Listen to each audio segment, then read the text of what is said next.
Sa video na ito ay pag-uusapan po natin ang mundo ng crypto na umiikot kay XRP, kung saan ay marami ang naniniwala na si XRP ay handa ng gumalaw pataas ng mas malaki kaysa sa dati.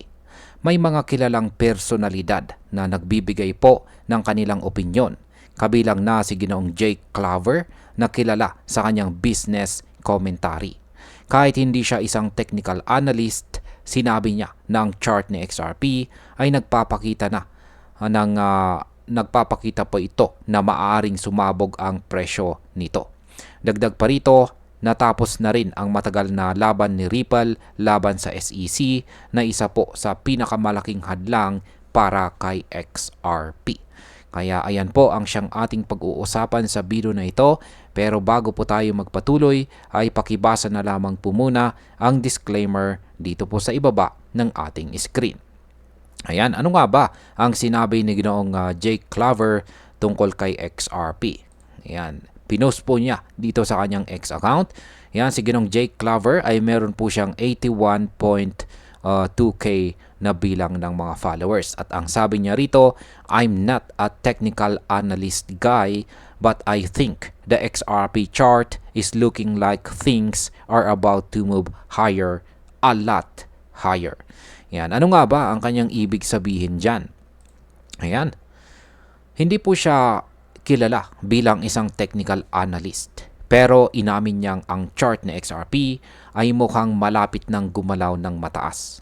Ang kanyang pahayag ay nagbigay po ng bagong hype at excitement sa community. Kaya ang possible market impact po dito ay kapag may isang public figure na tulad po ni Ginoong Jake Claver na nagbibigay ng bullish na opinion sa isang coin tulad ng XRP, natural po na tumataas ang confidence ng mga investors. Maaari itong magdulot ng panandali ang pagtaas ng demand na siyang magtutulak ng presyo paitaas. Ngayon ay paano naman po nakaapekto ang pagtatapos ng kaso ng Ripple laban sa SEC?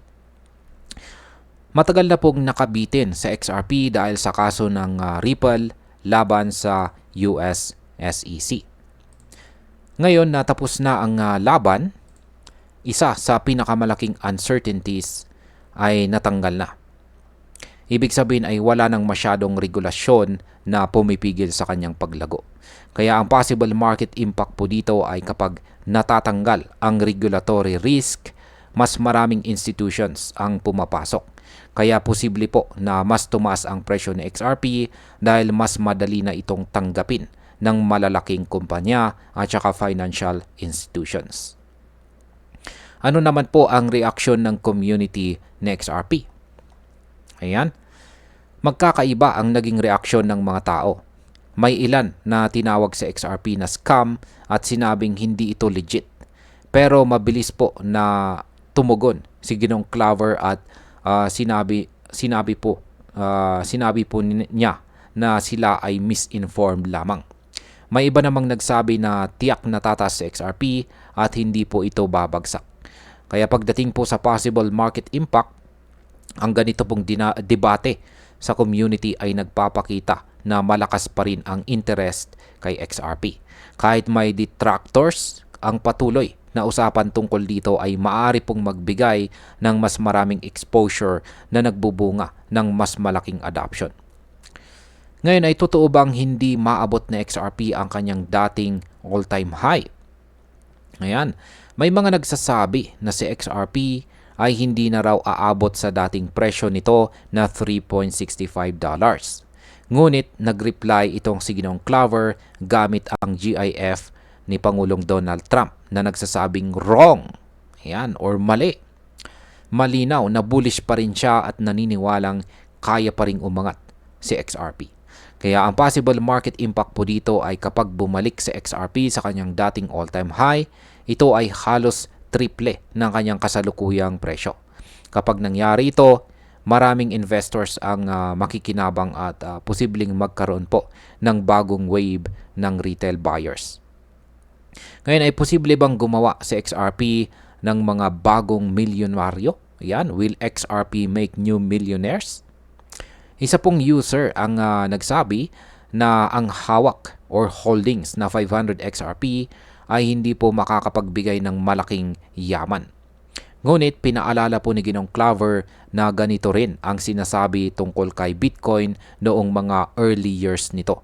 Noon ay maraming nagduda kay Bitcoin, pero nagbigay ito ng life-changing gains sa mga matyagang nag-hold. Kaya ang possible market impact po dito ay ang paghahambing kay XRP kay Bitcoin ay isang malakas na narrative.